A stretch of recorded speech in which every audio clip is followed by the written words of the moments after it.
दोस्तों नमस्कार। पहले हम एक कुंडली जो लास्ट वीक हमारे पास आई थी एनालिसिस के लिए, मैं आपके साथ भी वही शेयर करना चाहूँगा। वजह क्या है वो मैं आपको बाद में बताता हूँ। जिसकी ये कुंडली है बहुत एक्सपीरियंस ट्रेडर मार्केट में है काफ़ी सालों से, और उसका इस टाइम पे वीनस की महादशा चल रही है, वीनस की अंतरदशा चल रही है, और वीनस प्लेस्ड है एग्जॉल्टेड होके 12th हाउस में। तो लेट अस सी कि उसकी कुंडली में ऐसा क्या है। सबसे पहले हम देखते हैं लॉर्ड ऑफ 5th हाउस जो कि सन है, और D1 जो मेन नडल चार्ट होता है उसके अंदर वो 2nd हाउस में इनिमिकल साइन में बैठा है। तो ये एक नेगेटिव पॉइंट हो गया। नवमांश में और दशमसा चार्ट में कोई ऐसी खास बात नहीं है। सेकंड कारका ऑफ स्टॉक मार्केट जो मरकरी है, मरकरी भी D1, D9, D10 चार्ट्स जिसको हम नडल चार्ट, नवमसा चार्ट, दशमसा चार्ट बोलते हैं, उसमें ऐसा कुछ नहीं है जो कुछ इसको उंगली को बहुत ज़्यादा इन्फ्लुएंस करे। अब आते हैं राहु पे। राहु जो कारका of sudden gains in stock market है, वो है 12th हाउस में प्लेस्ड। अब दो नेगेटिव पॉइंट हो चुके हैं। पहला, सन जो लॉर्ड ऑफ 5th हाउस है वो 2nd हाउस में इनिमिकल साइन में बैठा है। 2nd हाउस फाइनेंस का होता है, सेविंग्स का होता है, एक्यूमुलेटेड वेल्थ का होता है, बैंक बैलेंस का होता है, उसमें इनिमिकल साइन में बैठा है। नंबर 2, राहु जो कारका ऑफ सडन गेन्स है इन स्टॉक मार्केट की बैटिंग, गैम्बलिंग या किसी तरह भी स्पेकुलेटिव गेन्स हैं, वो भी 12th हाउस में है। सैटर्न जो अगर हम चंद्र लगन से देखें, सैटर्न जो है वो 5th हाउस को आस्पेक्ट कर रहा है, ये भी एक नेगेटिव पॉइंट हो गया। अब मेन है दशा कौन सी चल रही है। दशा चल रही है उसकी वीनस की, अंतरदशा भी वीनस की है जो स्टार्ट हुई है, और वो चलेगी अक्टूबर 22 तक, और वीनस प्लेस्ड है एग्जॉल्टेड होके 12th हाउस में। तो देर आर 95% चांसेस कि वीनस की अंतरदशा में वो प्रॉफिट नहीं कमा पाएगा, चाहे कितना भी वो ट्राई कर ले। छोटे मोटे गेंस होंगे तो सडनली एक ही झटके में वाइप ऑफ हो जाएंगे। इस कुंडली को बताने का ये मतलब था कि जितना उसने लॉस किया है पिछले 1.5-2 महीने के अंदर, जब से प्रतंत्र दशा शुरू हुई है सैटर्न की, वो एक मिडिल क्लास फैमिली के शायद 5, 6, 7 साल के बजट के बराबर होगा। रीज़न चाहे कुछ भी हो, उसने बताया कि उसका बेटा बीमार था तो उसका ध्यान सारा बेटे की तरफ था।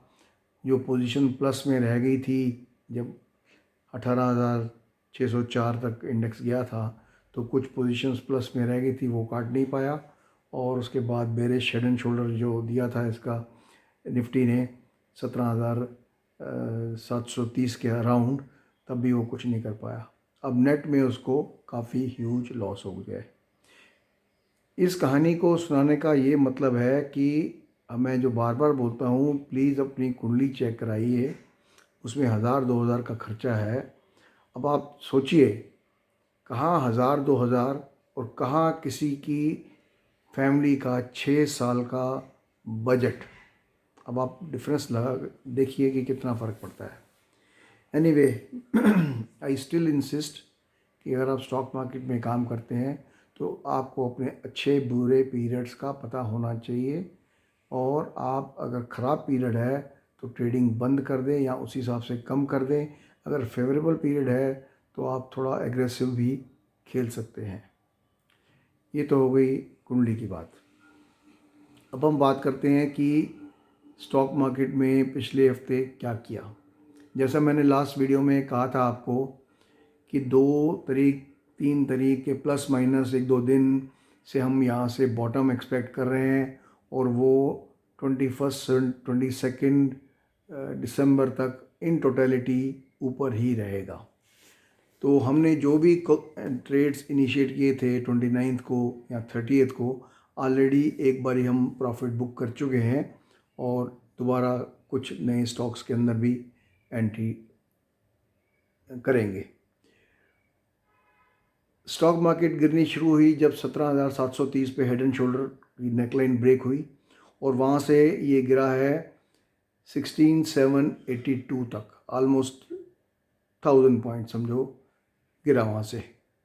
पुल बैक आया, इस पुल बैक रैली को हमने कैच करने की कोशिश की और पिछले कुछ दिनों से 16,782 से इंडेक्स गया है 17,489 plus 707 point from the bottom of the index to the जो इस फ्राइडे को जो टॉप लगा था उसमें। और इसमें काफ़ी अच्छे हमने सौदे किए, हो सकता है कुछ एक आध स्टॉप लॉस भी ट्रिगर हुए हो, लेकिन इन टोटलिटी जितने भी सौदे किए बहुत ज़्यादा प्रॉफिट वाले तो नहीं थे। किसी में 15,000, किसी में 20,000, किसी में 25,000, किसी में 30,000 ऐसे प्रॉफिट हुए हैं। तो ये थी सिचुएशन और अभी भी हम एक्सपेक्ट कर रहे हैं कि फर्दर राइज होगा और हो सकता है निफ्टी एक बारी 17,700 से लेकर के 750 तक एक बारी टच करे, हो उसके बाद नीचे आए। बहुत कम होता है कि जो हेड एंड शोल्डर पैटर्न है बजाय टॉप पे बनने के कई बारी फोर्थ वेव के अंदर भी बन जाता है, पर यह सेल्डम होता है। फोर्थ वेव में बन गया, टारगेट अचीव हो गया, अब फिफ्थ वेव ख़त्म हो चुकी है या फिफ्थ वेव आएगी, ये अभी टाइम डिसाइड करेगा। तो ये टेक्निकल सिचुएशन थी। अब हम आते हैं कुछ कमोडिटीज़ पे। कमोडिटीज़ में हमने कहा था 2 हफ्ते पहले कि बिटकॉइन यहाँ से प्रॉफिट बुकिंग करने लायक है और उस टाइम रेट शायद था 63-64,000 के करीब था। वहाँ से ये 52,000 के करीब आया है, ऑलमोस्ट 15-20-18% जो भी गिरा है। अब 9 दिसंबर से बिटकॉइन में अब एक अप मूव दोबारा देखने को मिलेगी जो शायद इस महीने पूरा चलेगी। टेस्ला का भी हमने कहा था कि टेस्ला वीक लग रहा है, ऑलमोस्ट 25-30% अपने पीक से गिर चुका है और टेस्ला में भी अभी कल परसों से वापस पॉजिटिव मूव स्टार्ट होगी जो 21-22 दिसंबर तक चलेगी। गोल्ड सिल्वर हमने कहा था 10 दिन ऊपर 10 दिन नीचे या 7 दिन ऊपर 7 दिन नीचे तक चलेगा इन टोटलिटी। और अभी जो वेव स्टार्ट हुई है वो अभी 7-8 दिन अभी और बाकी हैं और उसका जो टारगेट है US डॉलर टर्म में 1805 ±5 यहाँ तक जाएगा और अगर इसने ये बैरियर क्रॉस कर दिया तो नेक्स्ट टारगेट हो जाएगा 1855 और सिल्वर भी 23.25 के करीब जाने के बाद ही डिसाइड होगा कि आगे क्या बनता है। कुछ और जो लग रहे हैं, गैस काफ़ी गिर चुकी है, नेचुरल गैस, उसमें थोड़ी रिकवरी आ सकती है और कॉपर वीक लग रहा है अभी भी, निकल का कोई इंडिकेशन नहीं है, जिंक का कोई वो नहीं है और एल्यूमिनियम का कोई जिक्र नहीं है। तो कमोडिटी मार्केट में ये रहेगा। अब आइए देखते हैं एस्ट्रोलॉजिकली मार्केट क्या बोलती है अगले 2 हफ्तों में। पिछले 2 हफ्तों में बहुत सारे एस्पेक्ट जिसमें यूरेनस, नेपट्यून और प्लूटो इन्वॉल्व थे। मैंने कहा था कि ये जब तीनों प्लैनेट इन्वॉल्व होते हैं तो स्विंग्स इनके बड़े होते हैं, कभी पॉजिटिव स्विंग्स होंगे, कभी नेगेटिव स्विंग्स होंगे। तो आपने देखा होगा आजकल 100 से 200 पॉइंट का स्विंग जो है निफ्टी के अंदर बहुत ही कॉमन है। इवन फ्राइडे को अगर आप देखो तो इसने टच किया था 17,489 करीब टच किया और वापस 300-350 पॉइंट गिरा और क्लोजिंग से पहले 17,100 कितने पे आ गया। एक और बात मैंने कही थी कि अगर मैं एक ट्रेडर होता तो मैं बजाय कॉल ऑप्शन लेने के पुट ऑप्शन बेचना पसंद करता। और लास्ट वीक में जब मैंने ये बात कही थी तो उस दिन रेट था 17,500 का पुट का ऑप्शन निफ्टी का दिसंबर का, वो था 595 और कल इसने 275 के करीब टच कर चुका है। और मुझे अभी भी उम्मीद है कि और भी नीचे आएगा और मैं अगर ट्रेडर होता तो मैं शायद इसको 21-22 तारीख तक होल्ड करता। इस हफ्ते जो एस्पेक्ट्स आ रहे हैं जनरली दे आर, जिनको हम बोलते हैं कि ग्रेड 2 या ग्रेड 3 वाले एस्पेक्ट्स हैं, जिनका असर तो होता है लेकिन क्योंकि एक के बाद एक आ रहे हैं तो कुछ नलीफाई हो जाएंगे, पर इन टोटलिटी मार्केट ऊपर रहने की ही संभावना है 22 दिसंबर तक। जो जो अगले हफ्ते में जो एस्पेक्ट्स आ रहे हैं उसमें मार्स प्लूटो का है, मरकरी नेपच्यून का है, मार्स जुपिटर का है, वीनस प्लूटो का है, मार्स जुपिटर है, सन नेपच्यून है। और उसके अलावा वीनस अपने दोस्त सैटर्न की राशि में कैप्रिकॉर्न में एंटर होगा 8 तारीख को, और 5 को मार्स जो है वो एंटर कर चुका है स्कॉर्पियो में अपनी दूसरी राशि में।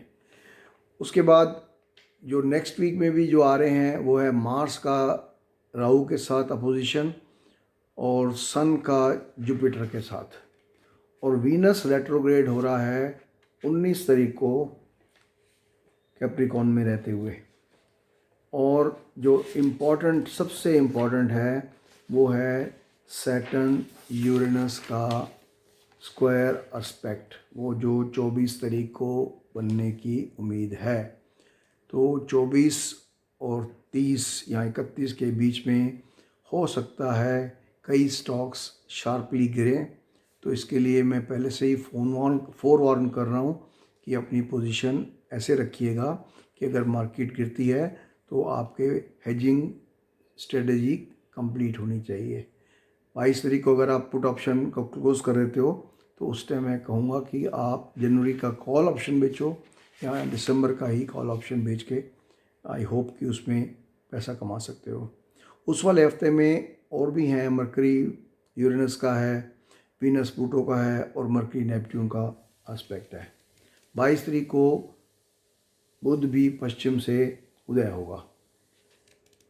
कुल मिला के ये जो सुपर प्लैनेट्स हैं 3, उनके एस्पेक्ट्स बहुत सारे हैं अभी भी। तो ये मार्केट में जो स्विंग्स आएंगे वो लार्जर देन नॉर्मली जो होते हैं वो स्विंग्स आएंगे। तो don't get trapped in at any cost. छोटे और क्विक प्रॉफिट बुक कीजिए। अगर लगता है तो आप डिलीवरी बेस्ड ट्रेडिंग कर सकते हैं। डिलीवरी लेके रखिए 21-22 तारीख तक। कुछ स्टॉक्स ऐसे हैं जो मैंने कल लास्ट वीक भी कहा था, और उसमें से कुछ स्टॉक मैं दोबारा रिपीट कर रहा हूँ जो पॉजिटिव इंडिकेशन दे रहे हैं इस महीने के 21-22 तक। उसमें इंक्लूड है Adani port, Cipla, Grasim, Federal Bank, BOB और Apollo Tyre, Bharat electrical, HDFC limited, LNT, Mahindra and Mahindra finance, PFC, Tata power, PNB, Titan. उसके अलावा और भी स्टॉक्स हैं पर मैं फ़िलहाल उन पे कंसिडर कर रहा हूँ जिनका क्लियर कट इंडिकेशन आ रहा है कि ये ऊपर ही रहेंगे। तो 1 2 3 4 5 6 7 8 9 10 11 12 13 14 15 करीब 15 स्टॉक्स मैंने दिए हैं, और डीएलएफ और वोल्टास का नाम नहीं लिया, हालांकि वो भी उसमें उसी लिस्ट में है। तो 16-17 स्टॉक्स में से आप अगर चाहो तो आप 3 या 4 स्टॉक के अंदर पोजीशन लेके चल सकते हो, और पुट ऑप्शन को बेचना है। राइज जब भी मार्केट गिरे तो पुट ऑप्शन को बेचना है अप टू 22 दिसंबर तक। उसके बाद आप लॉन्ग नहीं रहेंगे, उसके बाद आप शॉर्ट की स्ट्रेटजी बनाएंगे। इसके बीच में मैं अपडेट करता रहूँगा आपको। और एज़ यूजुअल ये वीडियो एजुकेशनल गाइडेंस के पर्पज़ से है। इसमें डिस्कस किए गए कोई भी स्टॉक में हमारी कोई पोजीशन नहीं है, और ना ही ये कोई सोलिसिटेशन है कि बाय या सेल करो इन स्टॉक्स को। आप अपने जो आपका फाइनेंशियल कंसल्टेंट है, एडवाइज़र है, उससे कंसल्ट करने के बाद ही इन स्टॉक्स के अंदर जो हमने 17 स्टॉक बताए हैं उनमें पोजीशन कर सकते हो। हमने 30-35 स्टॉक बताए थे लास्ट वीक, तो उसमें से इस हफ्ते के जो हमने शॉर्ट लिस्ट किए ये 17 स्टॉक्स हैं जो अगले 2 हफ्ते के लिए हमें पॉजिटिव लग रहे हैं, तो यू कैन एक्ट अकॉर्डिंगली। और वीडियो को अगर जब आप देखते हो उसको लाइक कीजिए, सब्सक्राइब भी कीजिए, ताकि कोई नया वीडियो बनता है तो आपके इमीडिएटली नोटिफिकेशन आ जाएगा। तो दोस्तों, thank you very much. Hope you will enjoy this our astro technical opinion and views of the market. Bye.